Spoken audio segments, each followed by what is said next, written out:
28వ కీర్తన 1-2 వచనాలు, అలానే సామెతలు 28-25వ మాట చదువుకొని అందించాం.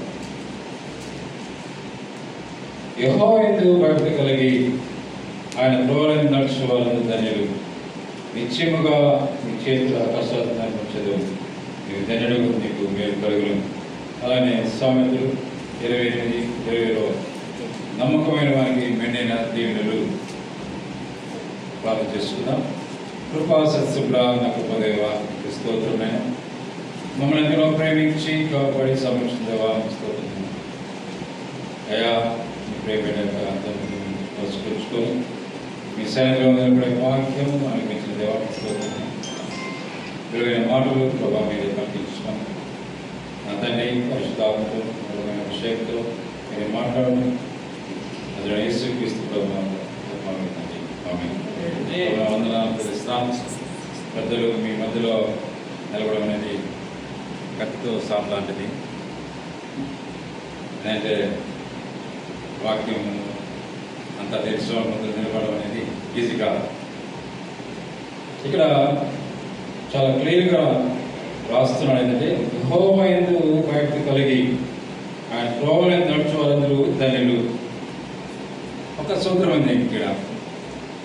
నేను ఎక్కువ రెఫరెన్స్ కూడా చెప్పాను, కొద్దిసేపే. యాక్చువల్గా ఇంత లేట్ వచ్చి దానికి మోకాలుగానే చెప్పాలనుకున్నాను నేను.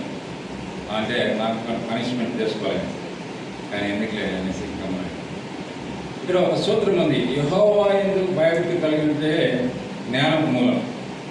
ఎప్పుడైతే మనం ఆయనకు భయము భక్తి కలిగి ఉంటామో మన జీవితాలు కూడా గొప్ప ధన్యకరమైన జీవితాలు. వాక్యం సెలవిస్తుంది, నేను చెప్పేదేం కాదు, ధన్యకరమైన జీవితం. నిశ్చయంగా నీ చేతుల కష్టాలను అనుభవిస్తామని ఎప్పుడు ఆయనకి భయము భక్తి కలిగి ఉంటుంది. ఇక్కడ కూడా మాట ఉంది, అక్కడ అదే వచ్చిన సీయోను నుండి యెహోవా నిన్ను ఆశీర్వదించును.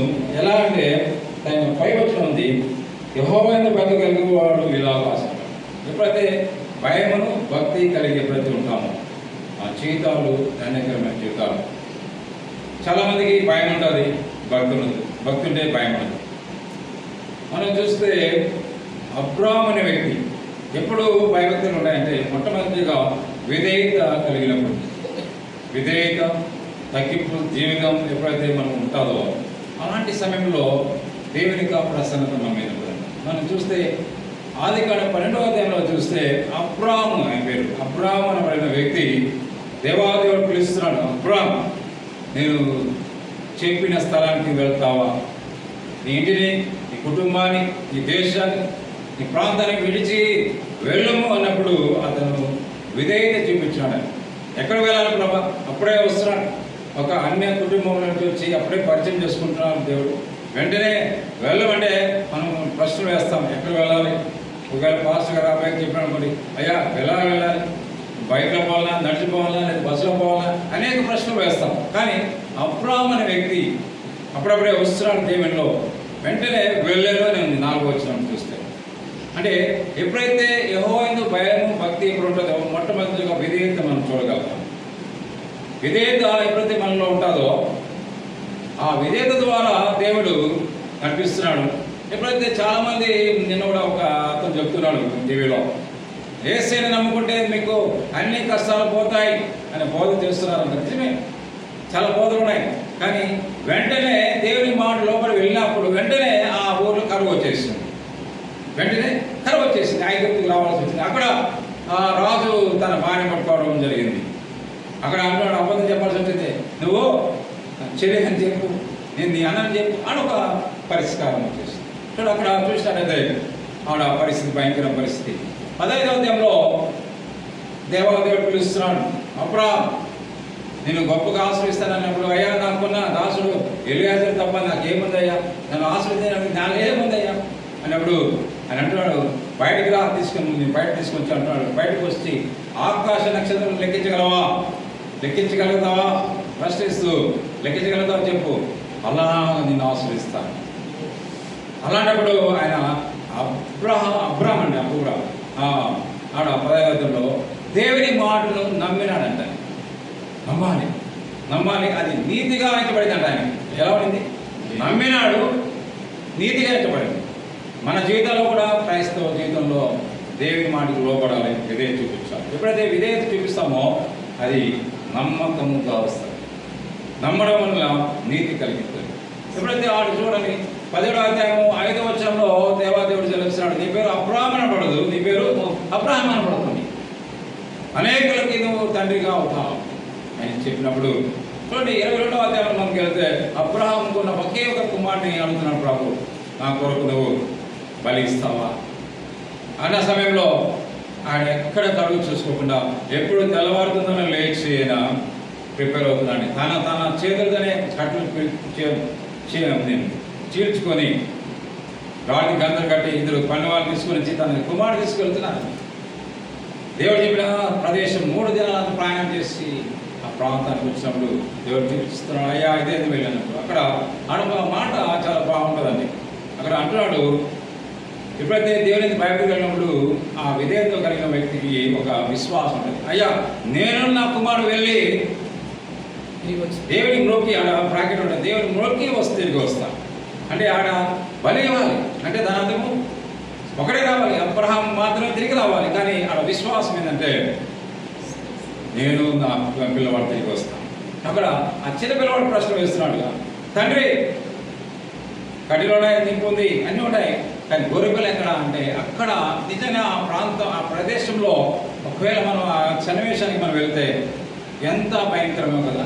అంత వయసు వచ్చిన బిడ్డని చంపి దహన బలిగా చేయాలి, ఎంత భయంకరమో కదా. మీ నందనామలో నా పెద్ద అబ్బాయి మా మిసెస్ ఏబీ నెగిటివ్ గ్రూప్, నాది ఓ పాజిటివ్. తల్లికి ఏబీ నెగిటివ్ ఉంటే బిడ్డకి గ్రూప్ చేయాలి, ఒకవేళ పాజిటివ్ వస్తే ఇంజక్షన్ వేయాలి. ఆ సమయంలో మా పిల్లవాడికి నేను ల్యాబ్ టెక్నీషియన్ అండి, నేను చిన్న గుచ్చేదానికి నేను భయపడ్డానండి. నా చిన్న బిడ్డకి ఒక 2 చుక్కలు పడ్డా 3 చుక్కలు రావాలి, ఆ 3 చుక్కల కోసం గుచ్చేదానికి నేను భయపడ్డాను. అలాంటిది మనకు ఆలోచించండి, అన్ని సంవత్సరాలు ప్రేమిస్తున్నా అన్నాడు దేవుడు. ఏమన్నాడు? ప్రేమిస్తున్న నీ కుమారుడిని నాకు ఇస్తావా అన్నాడు. అంతగా ప్రేమిస్తున్న కుమారుడిని అన్ని సంవత్సరాలు, చాలామంది 37 అంటారు, 35 అంటారు, 15 అంటారు, కానీ మనకు వద్దు. కానీ ఒక్క రోజైనా చాలండి, ఒక రోజైనా కదా, ఒక రోజైనా మనకి ఎంత మనం పెట్టాం. సో ఒక రోజైనా కూడా ఆ బిడ్డని ఎలా వేయాలంటే చంపాలి, దహన బలిగాలి. అక్కడ అంటున్నాడు యెహోవా చూసుకుంటాడయ్యా. అది నిరీక్షణ. మన క్రైస్తవ జీవితంలో అనేక కష్టాలు, ఇబ్బందులు వస్తాయి, ఇరుకులు వస్తాయి, ఆశీర్వాదం రావాలంటే అనేక అడ్డంకులు వస్తాయి, హడ్డల్స్ వస్తాయి. పరుగు పందెంలో 100 మీటర్లు బాగానే ఉంటుంది, మధ్యలో హడ్డల్స్ అని ఉంటాయి. ఆ హడ్డల్స్ ఎగిరి చెప్పుతూ వెళ్ళాలి. క్రైస్తవ జీవితం అంటే ప్రతి అడ్డంకులని. ఇప్పుడు చూడండి, నేను యాక్చువల్గా అయితే నేను 12 పగుడానికి రావాలి, నాది నా నియమం అండి. కావాలి ఇది గంటలో రావాలంటే కష్టం, కాళ్ళు ప్రాక్టీస్ అయింది, అన్నీ ఉన్నాయి, అన్ని సమస్యలు ఉన్నాయి, కానీ లేట్ అయింది. సో ఎందుకంటే దేవుడు అంటే అక్కడ మనం చూస్తే యెహోవా చూసుకుంటాడు అన్నప్పుడు బలిపేట కడుతున్నాడు, తన బిడ్డని చేతులు కట్టేస్తున్నాడు, పెడుతున్నప్పుడు ఆయన కూడా మనం చూడాల్సిన ఒక కార్యం ఏంటంటే ఇస్సాకు కూడా దేవుని తండ్రికి లోబడుతున్నాడు. అబ్రాహాము ఏ విధంగా దేవునికి లోబడినాడో తన కుమారుడు కూడా అంతే కదా. మనం వరి వేస్తాయి కదా, వరి కదా వచ్చేది, చింతరాదు కదా. సో అదేవిధంగా తండ్రిని కోలేని వాడుగా అక్కడ వెళ్ళి అయ్యో గొర్రెపిల్ల నేనే అయిపోయినాననేసి పరిగెత్తుండొచ్చు ఈసారి, కానీ అక్కడ లోబడుతున్నాడు. ఆ లోబడతాను బట్టి ఎప్పుడైతే కత్తెత్తున్నాడో అబ్రామా నీకు ఒక్కడైనా నీ కుమారుడు ఇచ్చుడు వెనుక తెలియదు కాబట్టి నువ్వు ఎలాంటి వాడంటే నాకు భయపడేవాడివి. అదండి కావాల్సింది. మన క్రైస్తవ జీవితంలో ఏదో ఆశ్రమాషిగా మన క్రైస్తవ జీవితం గడపడం కాదు, కానీ దేవుడని భయం అని. ఒకవేళ ఈరోజు సీసీ కెమెరాలు పెట్టచ్చేమో, అన్ని కెట్టేసి బయటపడమన్నా ఆ సీసీ కెమెరాని మనం కనుమరుకొచ్చేము, కానీ ఆ పెద్ద సీసీ కెమెరాని మనం కనుమరుచలేమండి. ఒకటే నేను ప్రతి దగ్గర చెప్తాను, నా అంతరాత్మకి దేవునికి తెలుసాను. నేను ఎలా హృదయంతో వచ్చినానో మీకు తెలియదుగా, అంతే కదండి. నేను ఏ హృదయంతో వచ్చినా తెలియదు, ఏ ఆశతో వచ్చినా తెలియదు, కానీ పరిశుద్ధాత్మ దేవునికి నా అంతరాత్మ తెలుసు. సో నీవు ఒక్కడే నీకు ప్రేమిస్తారు, ఒక్కడైనా నీకు మన వాడికి ఇవ్వడం వెనక్కి తెలియదు కాబట్టి నువ్వు ఎలాంటి వాడికి భయపడేవాడివి. ఈ మధ్యకాలంలో కరోనాలో అందరూ భయపడుతున్నాం కదా, కరోనా గురించి భయపడుతున్నాం. ఎక్కడ చూసినా కరోనా అనేసి ఒక సెల్ఫిష్ ప్రేయర్ కూడా మనం చేస్తాం. ఏంటంటే పక్కింటోడు బాగుండాలి, పక్కింటోడు బాగాలేకపోతే మనకు కరోనా వస్తుంది, మన సూర్యాస్పత్రులు అడ్మిట్ అవ్వాలి, సిమ్స్లో అడ్మిట్ అవ్వాలి. సో అలాంటివి అనమాట. కాబట్టి ఆయన ఎలాంటి వాడితే దేవునికి భయపడుతున్నాడు. ఇప్పుడు చూడండి, మా డ్రైవర్ రాలేదు, మా మేడం తీసుకువెళ్తున్నారు. ఒక్క నిమిషం ఆలస్యంగా పేమెంట్కి ఏదానికి వేస్తే లేకపోతే ఆప్షన్ అవ్వచ్చు. లోకానికి అదనకానికి భయపడతాను. అదే ఆర్టికల్లో రాస్తున్నారు, ఒక్క నిమిషం ఆలస్యం అయితే లోపలికి ఆలోచన చేయమంటున్నాను కానీ పరిగెత్తుతున్నామని. నేను మన అమెరికా పోయి 4 గంటల ముందు ఎయిర్పోర్ట్కి పోవాల్సి వచ్చింది, ఎవరు లోపల రాని కానీ శ్రీమంగళ దేవునికి ఆరాధిస్తున్నాం. మనం ఎంత సమయం కోసం ఒకసారి ఆలోచించాం. ఎందుకంటే భయము భక్తి కలిగి ఉన్నాను. నేను అనేక సంఘాలు వెళ్తుంటాను, చూస్తుంటాను. ఎలా వస్తారంటే కొంచెం లేట్ అయింది కానీ పరిగెత్తు వస్తారే. మనం చూస్తే ఎంత స్లోగా వస్తుంటారంటే నాకు బాధేస్తారు. ఈరోజుసారి నేను ఏమనుకోదు, ఈరోజు మాత్రం లేట్ అయింది, నేను హాఫ్ అన్ అవర్ బిఫోర్ వస్తాను. ఎవరైనా మీరు పిలిస్తే half an hour 1 hour before వెళ్ళిపోతానండి. నా క్రమం, ఆ భయం అండి నాకు. దేవుడు అంటే అంత భయం నాకు. ఈరోజు ఈ స్థితిలో 0 మైనస్కి వెళ్ళిపోయినానండి. నా జీవితంలో మైనస్లోంచి దేవుడు లిఫ్ట్ చేస్తున్నాడు. ఎందుకంటే నేను ఆయనకు భయమును భక్తి కలిగిన వాడిని. మన జీవితంలో అదే ఫస్ట్ గారు, నువ్వు ఎప్పుడైతే దేవుని భయభక్తులు కలిగి మనం జీవిస్తామో అభివృద్ధి అని షవర్స్ ఆఫ్ బ్లెస్సింగ్స్ అని. ఇది డిఫరెంట్గా చెప్తాను. అయ్యా మీరు మామూలుగా బర్త్డే మెసేజ్ వేరే ఉంటుంది, ఇది డిఫరెంట్గా చెప్పాలని వచ్చాను. మన బ్లెస్సింగ్స్ కోసమే. 1 పేతురు 3:9 మాట, ఆశీర్వాదకారులు మనం పిలవబడినా, మనం ఆశీర్వాదకారులుగా మనం పిలవబడినామండి. ఏదో నీరసంగా ఉండేదానికో లేదంటే ఏదో బలహీనంగా ఉండడం కోసం లేదండి. వీఆర్ బ్లెస్డ్ పీపుల్ అండి. We are blessed people. ఎస్, నేను మనం 3 రోజులు మీటింగ్స్ పోయినప్పుడు వర్షం అని వచ్చిందండి. గూగుల్లో భయంకర వర్షం ఉన్నది అన్నాడు. నేను వెళ్ళేటప్పుడు కూడా వర్షం పడేటట్టు ఉంది. నువ్వు ఎందుకు వెళ్ళి అక్కడ కూర్చుంటావా అని నేను వెంటనే ప్రభు దగ్గర మొదలుపెట్టాను. యెహోవా ఎదుట ప్రార్థన చేశానండి. సూర్యుడా ఈ వేలు నిలువుము, చంద్రుడా అయాలో వేలు నిలువుము అన్నాడు. నేను ఎందుకు అలా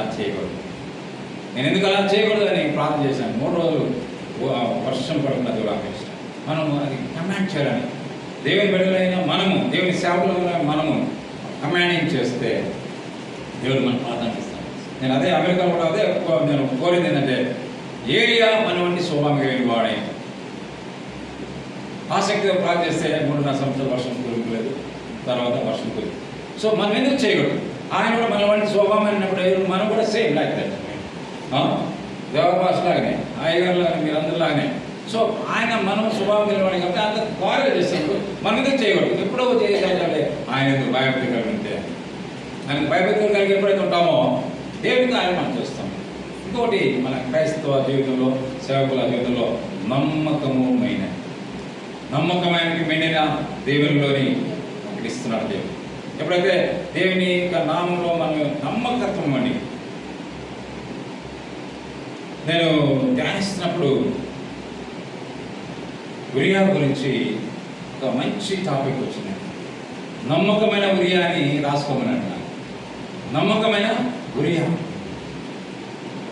ఒక తప్పు చేసిన వ్యక్తి, ఈ టాపిక్ చెప్పని అభ్యర్థి చెప్పని చెప్తాను కదా. ఒక తప్పు చేసిన వ్యక్తి తన మీద వేయాలనేసి దెబ్బ వేసుకొని పంపించినప్పుడు మామూలుగా ఒకసారి అవుతుందండి. ఆర్మీ కానీ ఏదైనా ఆఫీసర్స్ లీవ్ ఇస్తే ఎంత సంతోషిస్తారు కదండి. అలాంటి వ్యక్తి ఆయన ఇంటికి వెళ్ళి సంతోషించాల్సిన వ్యక్తి ఆయన అంటాడు, నా మందస్సము నా వేరిన వాళ్ళ యొక్క సైన్యం అప్పుడుంటే నేను ఎలా సంతోషించగలనని అక్కడే వాక్యంలో ఉంటాడు. తర్వాత తెలుస్తుంది దావీదు మళ్ళా పంపిస్తాడు. రాత్రి మంచి ఆహారం పెట్టేసి రాక్షసం ఇచ్చి తాగించి ఆ మధ్యతో వెళ్తాడేమనుకుంటాను, కానీ అప్పుడు వెళ్ళేదని. ఎంత నమ్మకమైన వ్యక్తి చూస్తాను. నమ్మకత్వం చాలా ప్రాముఖ్యమని మనం సేవకులుగా ఉన్నప్పుడు ఆ నమ్మకాన్ని మనం బొమ్మ చేసుకోవాలి. జనరల్గా తనకు చివరిగా తన కుటుంబాన్ని చూసుకోకుండా చనిపోయాడు. తన మరణ శాస్త్రం తనే తీసుకెళ్ళాడండి. ఎంత అది కూడా చూడండి, చూసినచ్చు ఏం రాసినాడు రాజు అని చూసినచ్చు. నేను చిన్నప్పుడు వినేవాడిని ఆ మాట.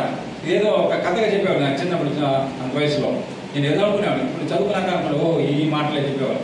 కనీసం ఏం రాసినాడు రాజు చూద్దాం అనుకోలేదు. అంత నమ్మకం మన సేవకులుగా అంత నమ్మకం ఉంటే చూసారా మత్తయి సువార్తలో వంశావళి పట్టికలో ఉరియా భార్య అయిన బెత్షెబ నమ్మకత్వం బట్టి ఆ పేరు రాయబడింది. ఎంత గ్రేట్గా ఒక సేవకుడండి, ఒక పనివాడు అతన్ని ఎంతగా ఆ వంశావళిలో చేర్చాడు. బెత్షెబ అని రాసేసినచ్చు కదా, ఉరియా భార్య అయిన బెత్షెబ అని రాయబడి అంటే అతని నమ్మకత్వం. ఒక చిన్న ఎక్సర్సైజ్ చెప్పి ముగిస్తాం.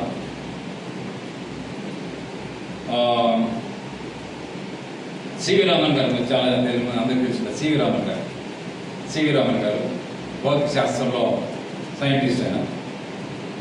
ఆయనకి ఒక 4 ఎంప్లాయీస్ కావాల్సి వచ్చింది.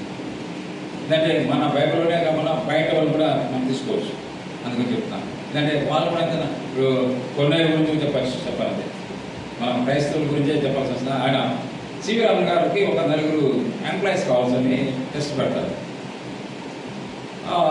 అయిపోతుంది, 3 సెలెక్ట్ చేసుకుంటారు. తర్వాత ఒక అబ్బాయి వస్తాడు, అయ్యా నిన్న ఇంటర్వ్యూకి వచ్చాను అంటే పాస్ అయినా ఫెయిల్ అయితే ఎందుకు వచ్చాను అంటాడు. అయ్యా నా దగ్గర ₹7 ఎక్స్ట్రా ఉండిపోయింది అయ్యా, ఏంటండి ₹7 ఎక్స్ట్రా ఉండినయ్యా, అది తిరిగి ఇచ్చేదానికి వచ్చాను. అయ్యా బాబు నువ్వు ఏదో పేదవాళ్ళ ఉన్నావు, నువ్వు తీసుకెళ్ళిపో, నాకేం అవసరం లేదు, నాకు ₹7 నీకు పనికి వస్తుంది, తీసుకెళ్ళంటే అయ్యా నాది కానిది నాకు అవసరం లేదయ్యా, నాకు అవసరం లేదయ్యా, నీకు ఇచ్చేస్తుందంటే ఆయన అంట నువ్వు ఇంటర్వ్యూలో ఫెయిల్ అయినా కానీ నిజ జీవితంలో నువ్వు పాస్ అయినా, అలా నువ్వు రా, నీలాంటి వాడు నాకు కావాలని తీసుకుని అతన్ని కూడా పరిశోధనలో తెలుసుకుంటున్నప్పుడు అమెరికా దేశానికి తీసుకెళ్ళాను. అమెరికా దేశానికి తీసుకెళ్ళినప్పుడు అక్కడ ఆయన మంచి ప్రాముఖ్యత కలిగి మంచి సైంటిస్ట్ అయిపోయి నోబెల్ ప్రైజ్ వచ్చిందంట. ఆయనకు సివి రామన్ నోబెల్ ప్రైజ్ వచ్చింది, ఆయన కూడా నోబెల్ ప్రైజ్ వచ్చినప్పుడు ఆయన అడుగుతున్నాడు, what is the secret of your successful అని. నీ యొక్క విజయ రహస్యానికి ఏమిటి అంటే ఆయన అంట ₹7 నా జీవితం మార్చిందంట. ఏంది ₹7 నా జీవితం మార్చిందంటే, ఏంది ₹7 జీవితం నీకు మార్చిందంటే, అయ్యా నాకు ఎక్స్ట్రాగా ₹7 అయ్యా సివి రామన్ ఎక్స్ట్రాలు, నేను అది నాది కానిది నేను కాదు, నాకు ఉదయాన్ని తిరిగి ఇచ్చినప్పుడు ఆయన మెచ్చి నాకు ఒక స్థానం ఇచ్చినాడు. ఆ ₹7 తీసుకుంటే నాకు ఈరోజు ఈ స్థితిలో వచ్చేది కాదు. సో ఈ ₹7 నా జీవితం మార్చింది. సో నా ప్రియమైన సేవకుల ఆశిస్తాను. ఎందుకంటే మనం ఎంత నమ్మకంగా ఉంటామో అంత ఆశీర్వాదం. మనం ఎంతగా నమ్మకంగా ఉండి మంచి దాసుడా కొంచెం అన్నాడా ఎక్కువ అన్నాడు, కొంచెంలోనే నమ్మకం అండి, కొంచెంలో నమ్మకం. కొన్నిసార్లు పరీక్షలు వస్తుంటాయి, పెట్రోల్ పట్టుకుంటాం, ₹500 ఇస్తాం. వాడు మొన్న ఎంత పెట్రోల్ వద్దాం. మొన్న నేను విజయవాడకి స్పీకర్కి వెళ్ళాను. ఆడ పోతే ఒక పండ్లు తీసుకెళ్దాం మాస్టర్ గారు వాళ్ళ ఇంటికి వెళ్దామని తీసుకుంటాను. ₹290 అయింది, 5 ఇచ్చారు, ₹210 అంటారు. సరే ఇంకొక ద్రాక్ష గల్ల చాలా బాగుంది, ఇంకొక కేజీ ఇవ్వండి అని చెప్తే ₹100 తీసుకున్నాను. ఆమె నువ్వు చాలా మంచి తూకం వేస్తున్నామా, నీ దొంగ ద్రాక్ష గారు నీకు చాలా బాగుంది, నాకు అర్థమైపోతుంది, చాలా సక్రంగా చేస్తున్నావు, నీకని ఒక ₹10 నువ్వే పెట్టుకోమంటే ఆమె ₹200 అయిపోయింది. అప్పుడు నేను అమ్మ నాకు ₹100 వేయాలి, ఎంత ₹100 వేయాలి, నువ్వు ₹200 ఇస్తున్నామా అంటే ఆమె చాలా సంతోషం. అప్పుడే ఒక క్రైస్తవ కుటుంబం ఆగి ఉండదు. చూసారా, మనం సాక్ష్యం చిన్న వాటిలోనే ₹10 మిగిలింది ఏం తీసుకోవచ్చు, కానీ దాని ద్వారా మనకు ₹100 పోతాయి, ₹100 ఎంతో పోతాయి. కానీ ఎప్పుడైతే మనం నమ్మకముగా ఉంటామో దేవుడు అదే చూస్తాడు. ఆయన భయభక్తులు కలిగినప్పుడు విధేయత కలిగి ఉంటాం, తగ్గింపు జీవితం ఉండాలి, ఆశీర్వాదకారులుగా మనం ఉంటామని. నేను కూడా ఎంతో దీన స్థితిలో ఉన్నప్పుడు దేవుడు నన్ను పిలిచి ఆయన మహిమ యొక్క సువార్తను చూపిస్తున్నాడంటే నిజంగా నేను ఒక ల్యాప్టాప్ ఇస్తాను. యాక్చువల్గా నేను వృత్తి చేసుకుంటూ ప్రతి స్థలంలో సొంత ఖర్చులతో వెళ్ళి జీరోలోనూ కూడా మైనస్లోనూ కూడా నేను నా సొంత ఖర్చులతో వెళ్ళి నేను దాన్ని మీకు ప్రకటించాలి. కృష్ణ వల్ల నమ్మకంగా చేయడం బట్టి ఈరోజు నా 2 బిడ్డలు అమెరికాలో ఉండడం జరిగింది. నేను 2 సార్లు అమెరికాకి వెళ్ళడం జరిగింది. మైనస్లో ఉన్నానండి, ₹1.5 కోటి వడ్డీ కట్టానండి, ₹1.5 కోటి వడ్డీనే కట్టాను. అలాంటి భయంకర ఊరిలో నుంచి నా దేవుడు నన్ను లిఫ్ట్ చేసినంటే నేను నమ్మకంగా నా తండ్రి పనిచేస్తున్నాను. ఎందుకంటే ఆ పరిశుద్ధమైన దేవుని గంధం పెట్టుకొని అబద్ధం చెప్పకూడదు. నేను ఏమైతే కలిగినానో ఆ సాక్షిని మీ ముందు ఉంచుతున్నాం. మనం ఎప్పుడైతే దేవుని బయటకు కలిగి ఉంటామో ఒక ఆశీర్వాదం వస్తుంది. నమ్మకం అంటే మెండైన దేవుని అంటేనే ఎక్కువ, మెండైన అంటే ఇంకా కౌంట్లెస్. అందరి కృప పాస్టర్ గారికి అందరికీ మీరు కూడా అందరికీ దేవుడు ఇచ్చి కాపాడాక ఆమెనే.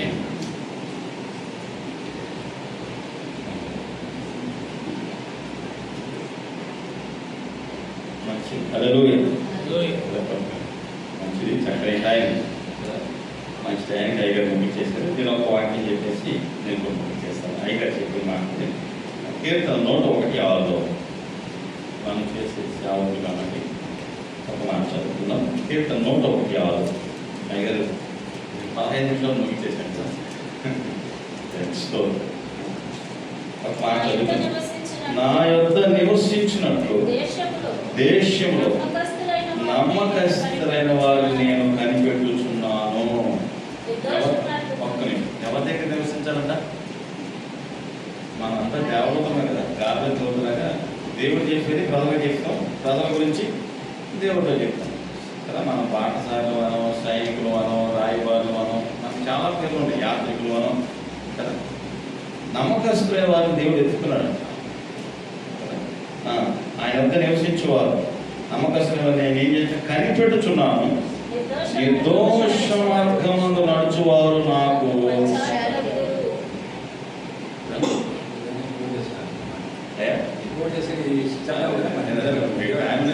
మీరు చెప్తే నాకు ప్రేరేపణ వచ్చింది, అందుకే నేను ముగించేస్తాను దీంతో కదా.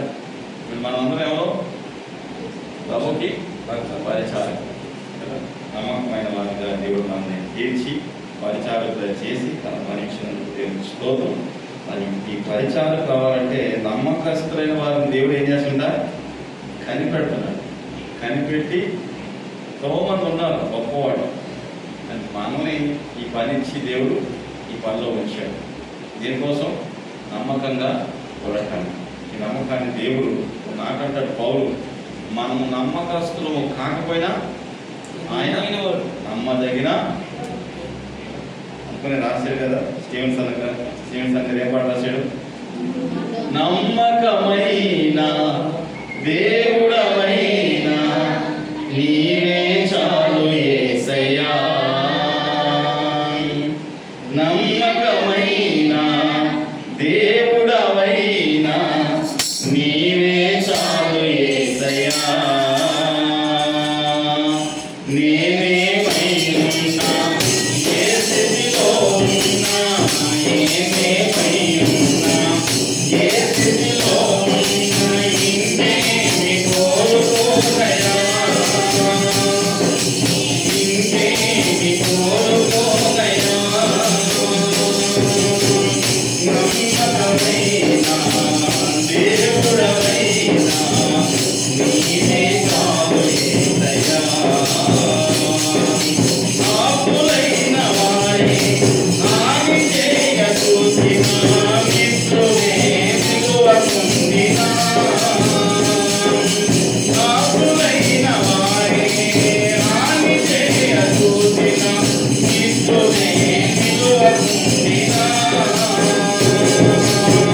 న్యాయము తీర్చే నీవు నాకుంటే, న్యాయము తీర్చే నీవు నాకుంటే, నాలు యేసయ్యా, నాలు యేసయ్యా, నమ్మకమైన దేవుడవైన నీవే చాలు యేసయ్యా, నమ్మకమైన దేవుడవైన నీవే చాలు యేసయ్యా. ప్రార్థన చేసుకుందాం. ప్రభువా మీకు స్తోత్రం.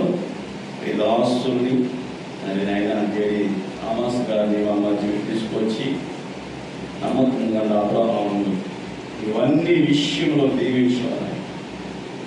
మీ పరిచారకులైన మేము మమ్మల్ని కూడా నీ సేవలో, నీ సేవా పరిచయంలో అన్ని విషయాల్లో మీరు దీవించి ఆశీర్వదించమని ప్రార్థిస్తున్నాం.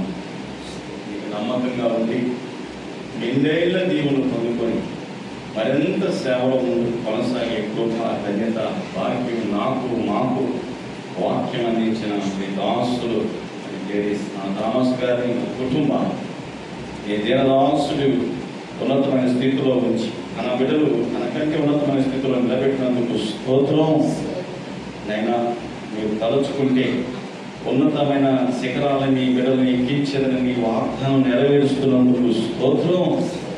ఈ దాసులు నమ్మకత్వాన్ని ప్రయాసాలు గుర్తెరిగిన దేవ రాబోయే కాలంలో సేవకుల మధ్యలో, సంఘాల మధ్యలో, పరిచర్య మధ్యలో, ఆత్మీయుల మధ్యలో ప్రతి స్థలంలో మీ దాసుని ఉన్నత స్థలంలో నిలబెట్టి దీపస్తంభమై దీపము వెలుగురించినట్టుగా అనేకులకు దీపస్తంభమై వెలుగునట్టు సహాయం చేయమని ఈ నమ్మకాన్ని నాకు మాకు అందరికీ దయచేయమని యేసు నామములో ప్రార్థన చేస్తున్నాము తండ్రి.